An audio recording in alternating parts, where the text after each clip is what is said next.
Então, pessoal, se busca, né, uma nova sociedade, a construção de uma nova sociedade, da transformações das relações, né, da sociedade, das relações de sociedade e natureza, buscando uma visão que seja sistêmica, processual e não fragmentada.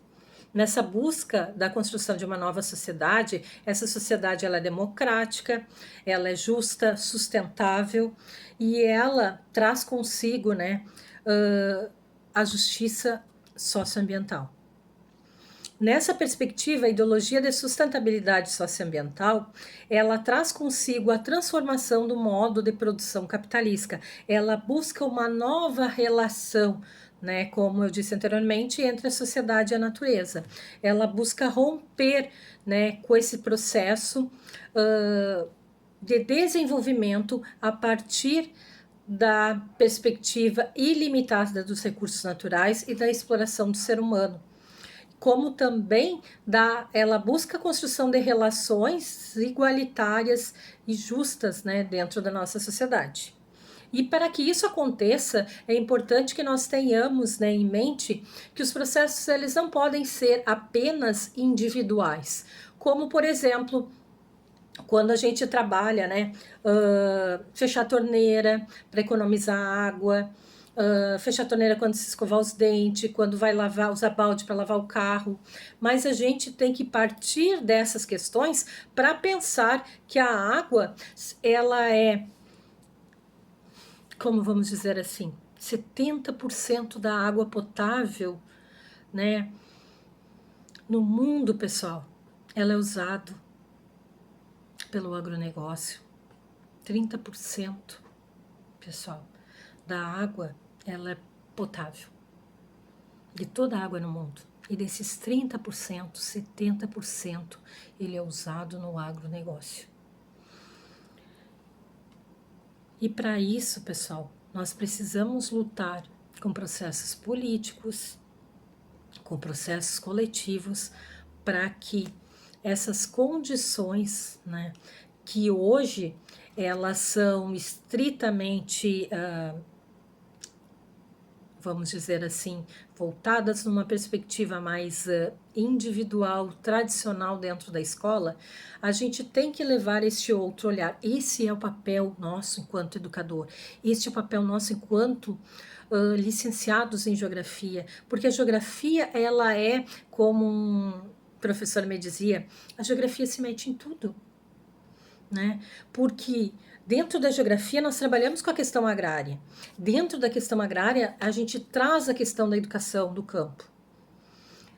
E a questão ambiental e de sustentabilidade, ela perpassa, né, muitas disciplinas, e o olhar crítico às questões da sociedade, das relações entre sociedade e natureza, já faz parte da nossa construção enquanto educadores e professores licenciados em geografia. Então, é importante a gente pensar também num elemento central na geografia, que é o conceito de território. E o que esse conceito vai trazer?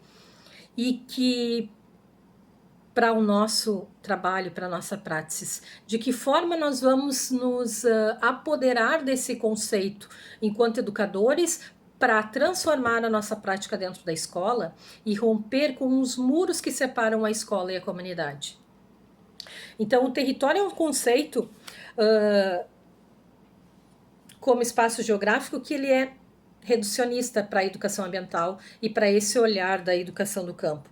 Os novos usos de território, ele vem agregar novos significados e novos atores sociais que fazem parte das assimetrias de poder, de apropriação, de usos da sociedade, que fazem dele como também ele é compreendido como uma instância social. Então, o espaço, ele se modifica a todo momento a partir das relações sociais. Então, é importante a gente lembrar que o território do agronegócio não é o mesmo território da agricultura familiar. O espaço do território, ele é um espaço único, ele é um espaço de monocultura, de extensões e grandes extensões de terras, com uma única produção e com uma exploração muito grande da água. de usos da água, né? E de usos extensivos, ilimitados do solo e dos recursos naturais. Então ele mata toda a biodiversidade que se encontra. E lembrando que essa biodiversidade, nós temos dentro dela a morada de animais, de pessoas. Como um professor falou esses dias, né? Quando o fogo queima na floresta, ele não queima só a árvore. Ele queima também os animais, ele queima também os povos tradicionais que vivem nessas florestas. E por isso eles resistem. E por isso a gente chama, né, de territórios em resistências, os territórios da educação ambiental e da educação do campo. E é nessa perspectiva de território educativo e de território em resistência que eu trabalho na minha tese, porque eles resistem a todo momento a esse modelo capitalista da exploração. Eles resistem ao modelo do agronegócio que nos impõe, eles resistem, né, a esse olhar, né, que hoje se traz para a educação, ou que se sempre teve e que se busca a partir de uma questão de educação crítica, né, trabalhar outras perspectivas, desvelar a realidade, como que nós vamos para dentro de um território, né, onde as pessoas trabalham com agricultura familiar e vamos lá desenvolver uma educação uniforme, como se esse território fosse diferente, não fosse diferente, eu quero dizer, dos outros territórios, porque cada território, cada escola é uma. Então, um trabalho de educação ambiental, ele não é neutro, ele não é destituído de valores, ele não é destituído de princípios, e como o Lai Hargis, que é um dos autores, que ele trabalha muito essa questão, ele é constituído de um ato político, porque a educação ambiental crítica e a educação do campo, elas são um ato político, elas são um ato que busca a transformação da sociedade. E quando se busca a transformação da sociedade, se busca também um olhar para as questões e para as assimetrias de poder que existem nessas relações tanto educacionais que nós temos, né, na constituição das nossas instituições e dos processos que também orientam as nossas práticas e que muitas vezes nos desmotivam muito enquanto educadores. Mas nós estamos aqui para resistir, nós estamos aqui, pessoal, para lutar pelaquilo que a gente acredita, pelo nosso papel enquanto educador e aquilo que possamos fazer e que devemos fazer em prol da nossa sociedade, em prol dos nossos educandos. Então, olhar os povos do campo e da floresta tem como base a sua existência e o seu território. Tem como base a sua cultura, os seus modos de ver e fazer no mundo, porque nós também somos parte deste mundo. E a origem, né?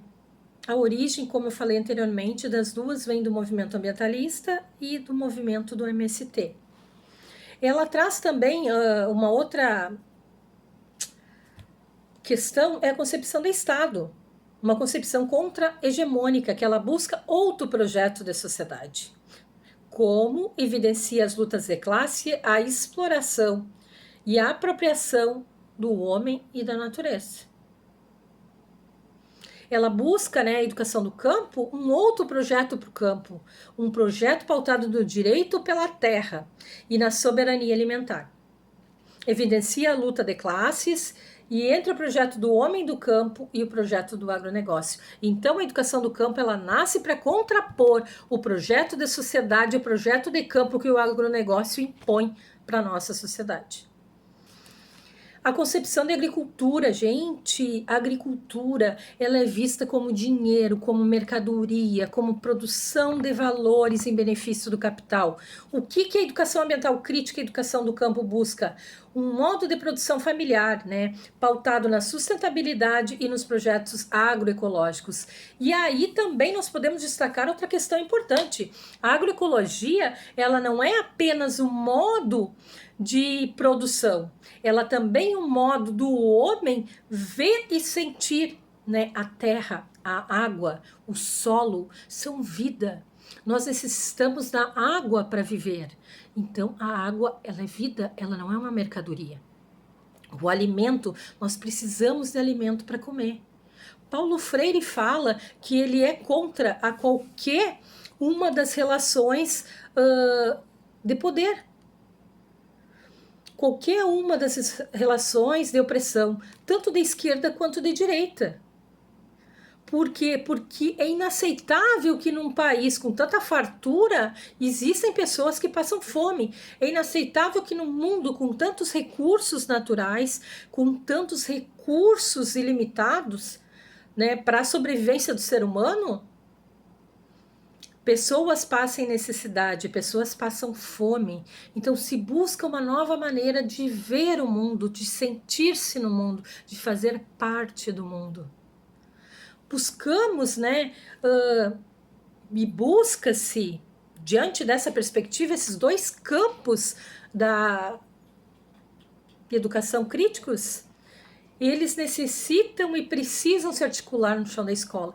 E isso é maravilhoso. Por quê, pessoal? Porque a educação ambiental, ela tem diferentes concepções. E ela se reproduz e se produz e se articula dentro da escola desses múltiplos fazeres, nesses múltiplos, como vamos dizer assim, nessas múltiplas atividades pedagógicas que a gente faz, nessas múltiplas teorias que nos alimentam e nos fazem educador a todo instante. Outra questão importante, pessoal, que a gente não pode deixar de destacar, e a gente tem que ter isso muito bem claro, é a abordagem dos problemas locais e da educação. Ela busca partir dos problemas locais e das situações concretas da comunidade. E ela vai ter sempre essa relação global, local ou local e global. Aquilo que a gente fala em geografia, né? Que a gente precisa ter uma relação. E essa relação, ela pode partir tanto do aspecto local para o global, como do global até chegar naquele ponto. E aí eu posso citar como exemplo, em relação à questão das queimadas. Nós temos municípios e áreas que aqui no Rio Grande do Sul que sofrem muito dessas questões. Nós podemos trazer os problemas das queimadas que tivemos em vários lugares do mundo e o que está acontecendo, o que aconteceu, né, na Mata Atlântica e na Amazônia, e também trazer essa discussão para dentro da nossa comunidade, para dentro do nosso bairro, o que está acontecendo, como está acontecendo. Ou, enquanto escola do campo, trazer para os nossos alunos, trazer para os nossos professores e toda a comunidade escolar, discutir como as relações, né, se estabelecem em nossa comunidade. Por que ainda a prática das queimadas, né, em áreas de plantio? Isso são questões culturais, mas que podem ser ressignificadas hoje e a partir da educação. Paulo Freire sempre nos diz, né, e ele traz uma questão central quando ele diz que a educação, ela não transforma a sociedade. A educação, ela muda as pessoas. São as pessoas que mudam o mundo. Então, pessoal, na minha tese eu acabo trazendo 17 elementos, que esses que eu trouxe para vocês, que eles vão articular a educação ambiental com a educação do campo, a partir desses elementos chaves que foram embasados a partir de uma pesquisa teórica e uma pesquisa prática dentro da escola, a partir, né, de um conhecimento que buscou articular esses diferentes campos em busca não de uma, como é que eu vou dizer assim, não de um elo, de uma perspectiva comum, mas sim de pontos de convergência que existem entre essas duas perspectivas. E por que se buscou isso, buscou essa pesquisa? Porque enquanto educadora, quando eu preciso estar numa escola do campo e trabalhando na formação de educadores para a escola do campo, eu preciso dialogar a minha fala, o meu conhecimento com o projeto da educação no campo, com o projeto da educação ambiental crítica, para que ele possa ser efetivamente válido e transformador diante, né, do meu trabalho enquanto educadora. Então, mas em relação a isso, pessoal, vamos ir para o chão da sala de aula agora. Para o chão da escola, para o chão da comunidade. Quais são as práticas que podem nos auxiliar e de que forma nós podemos desenvolver essas práticas e desenvolvemos em muitos municípios, com muitos professores, a partir da educação remota? Porque nós temos que pensar e temos que lembrar que a educação remota e a pandemia, ela escancarou as desigualdades sociais. Ela escancarou as deficiências e as desigualdades da nossa educação. As desigualdades do homem do campo, dos espaços, dos diferentes territórios em nossa sociedade. E isso é um fator a ser considerado, pensado, refletido e buscado alternativas. Mas também ela nos trouxe a oportunidade